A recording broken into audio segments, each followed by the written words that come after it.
শাস্ত্রের মীমাংসা করি।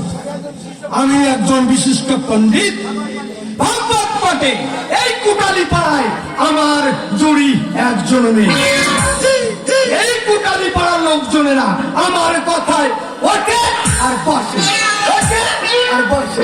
আমি হলাম হরিচাঁদ গুড়, এই গ্রামের সমাজপতি, বর্ণ শ্রেষ্ঠ ব্রাহ্মণ। কেউ যায় না আমার ভয়ে বাঘে গরুকে এক ভাগে জল খায়। আমার আদেশ অমান্য করলে আমি তাকে এক ঘুরে করে ছাড়ি। আমি হলাম হরিচাঁদ গুড়, আমার কথায় ওঠে আর বসে, ওঠে বসে। হরিচাঁদ গুড়, বাড়িতে আসো নাকি? কোন শালা রে? এই তুই আমার নাম ধরে ডাকলি? আয় শালা, তোকে আমি এক ঘুরে করবো। এই মদন, দেখো তোকে, দেখো। হরিচাঁদ গুড়, এই কাকে আমার এক্ষণে করবে? এ যে রহিনি দা। আরে দাদা, আগে বলবো তো, বসো বসো। এই মদন, একটু বসবার ব্যবস্থা করো। তারপর তোমার দিনকাল কেমন যাচ্ছে? আর বলো না ভাইয়া, ভালো না, ভালো না।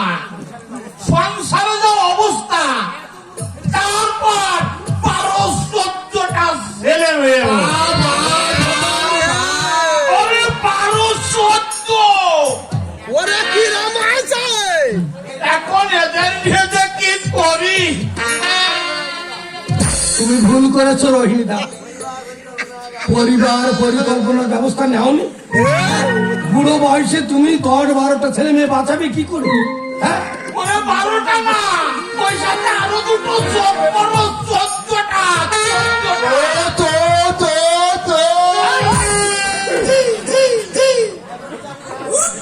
এখন ভাই আমি না খেয়ে মরবো। কেন তুমি না খেয়ে মরবে ভাই?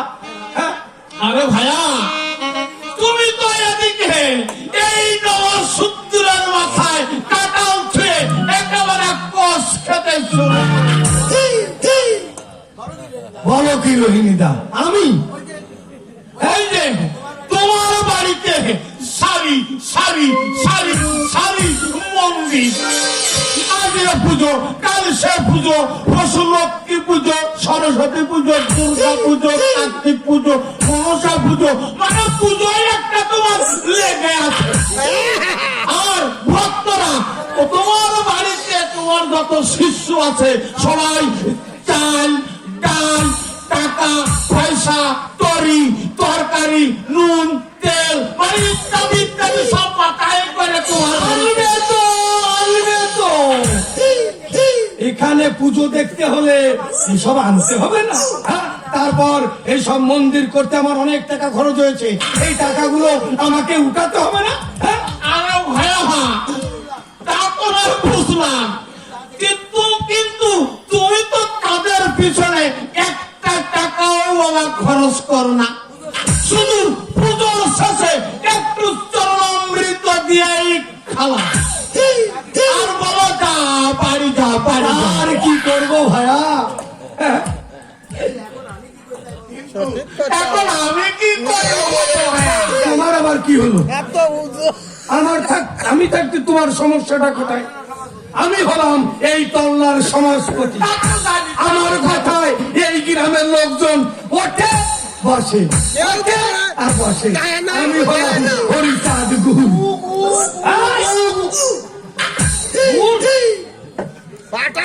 তোমাকে একটা বুদ্ধি দিই ভাই। বলো তো ভাইয়া কি বুদ্ধি ভাই? এই যে নিচকুল নমসূত্রেরা আর এই যে ফরম ভরম করতেছে, এদেরকে তুমি দীক্ষা দাও। এইগুলো দীক্ষা দেবো। দীক্ষা দিলে ওরা তোমার শিষ্য হয়ে যাবে, তখন তুমি শিষ্য বাড়ি যাবে, ওদের ঘাড়ের উপরে বসে তখন তুমি মজা মেরে খেতে পারবে। আরে তুমি কি কিছু বুঝো না? না আরে বুঝে কি হর অতগুলো ছেলে মেয়ে হতো। তোমার মাথায় কি গোবর পোড়া নাকি? শিষ্য বাড়ি যাবে, শিষ্যদের ওই প্রণামী চাঁদাটা একটু বাড়িয়ে বাড়িয়ে ধরবে, তারপর বলবে আজে পুজো, আলু পুজো, পশু পুজো, এই ইত্যাদি ইত্যাদি করে ওদের কাছ থেকে তুমি চাল ডাল কলা ইত্যাদি ইত্যাদি দেখবে, তখন তোমারটা আর কে খায়। তাহলে আমি বরঞ্চ ওই লাটেঙ্গার দিকে যাই। এদিকটা আমি প্রায় ক্যাপচার করে ফেলেছি।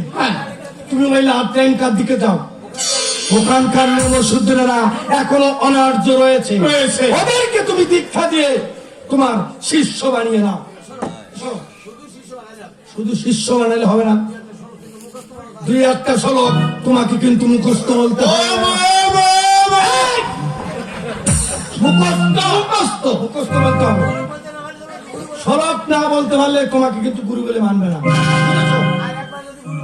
আর একবার যদি তোমাকে সবাই গুরু মানিয়ে ফেলে, তারপর তুমি ওদের কাছে যা চাইবে ওরা তখন তোমাকে তাই দেবে।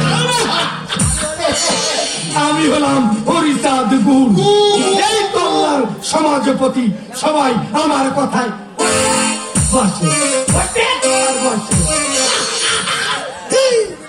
কেমন বুদ্ধি দিলাম ভাইয়া? খুব সুন্দর বুদ্ধি হয়েছে ভাইয়া। হরিচাঁদ গুরু, তুমি আমার বয়সের ছোট হলেও তোমার টাকা পয়সা আছে বলে আজ তোমার বুদ্ধি আছে। দাদা বলেছো ভাইয়া, এ বাজারে যার আছে ধন তার আছে সম্মান। তাহলে আজ আমি তোমার বাড়িতে দুটো খেয়ে যাবো।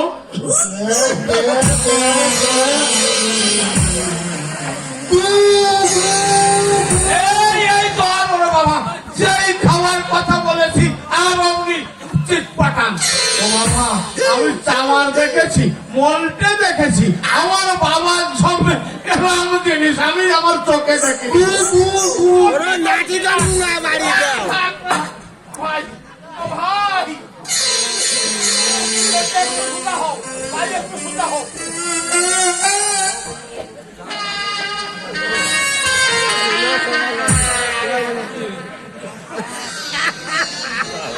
কাটি যাইয়া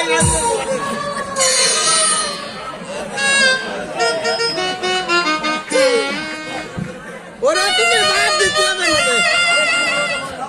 ও বাবা একটু ভালো ভালো দাঁড়াও ভাই ভালো হলো।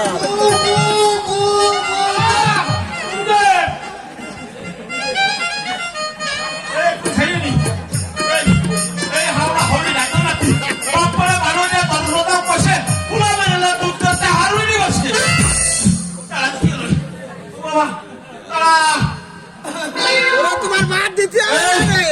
তাহের এই শালিকি করে খাসার মাছের পেঁচাই বেতন ধরে ভাইটা ওর শালিকটা কথা কয় ধরে ভাত গেল বুড়ি বুড়ি বাক্সাই করে না রেল গেল শিকার করতে কাগো হলো ঠক ছেড়ে বেড়ায় জালে জালে মাছ কায় ধরে ধানমন্ডে বেড়ায় ফেরাস করতে আস্তাস করে বেড়ায় ফাটা দুমতে ফেলে পা কোনায় বসে কটকট করে ঘুমতে যাচ্ছে ব্যাগের গলায় তুলসী মালা শাশুড়ি বাদায় বাসি কবি ফুটা উলুতে যাচ্ছে বয়া কাশি কবি বলো মন বাসো না ছাগলে কামড়ালি মানুষ বাসে না আমার কথা যদি নড়ে সরে কাল ভেঙে ফেলাই দেবো ধরে আসরে অবাই ভরি চাপ তুমি ভালো হয়ে যাও আমি তোমার বাড়িতে ভাত খাবো না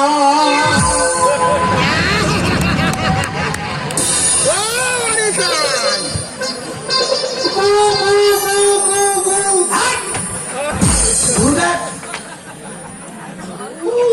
কি জিনিস রে বাবা ও বাবা, আরে এইটা, তুমি তাহলে ভাত খাবে না এই তখন ভাত খাবে না ভাইয়া তাহলে তুমি বাড়িতে যাওয়ার সময় আমার বাড়িতে এক গ্লাস জল খেয়ে যেও আমি তো আর মানুষের দুঃখ আমি দেখে থাকতে পারি না অতটা কৃপণ আমি নই না না না তুমি যখন না খেয়ে শুনবে না তখন যাওয়ার বেলায় এক গ্লাস জল ভাই খেয়ে ভাই সাহেব হ্যাঁ। তোমার মতো ভালো মানুষ সেই জগতে আর পাই না। হ্যাঁ শোনো রোহিণীদা তুমি আমাকে যা পাবো না কেন এই খাতি দেওয়ার ভয় আমি এখনো জীবনে বিবাহ করিনি।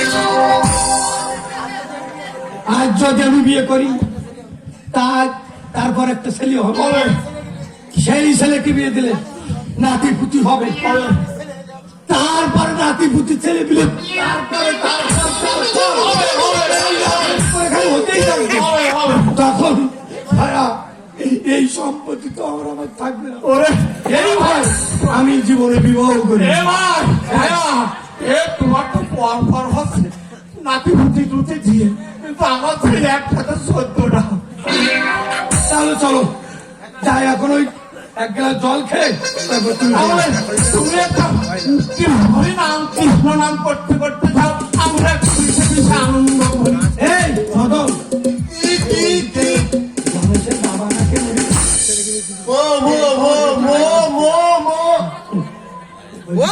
বাবা মারা গেছে গেছে আমরা আজকে সেখানে যাবো ওরা তো কোন খাচ্ছে শ্রাদ্ধ করাতে হবে ওখানে গেলে ব্রাহ্মণ ঠাকুর ওই তো বলছি তোমাদের বাড়িতে এসে আর কতক্ষণ বসে থাকবো আর বসে থাকতে হবে না এই বাবা। গণেশের বাবা মারা গেছে বুঝতে পেরেছি।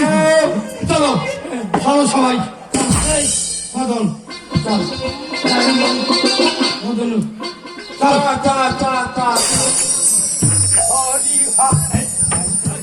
হরি হরায় নম কৃষ্ণ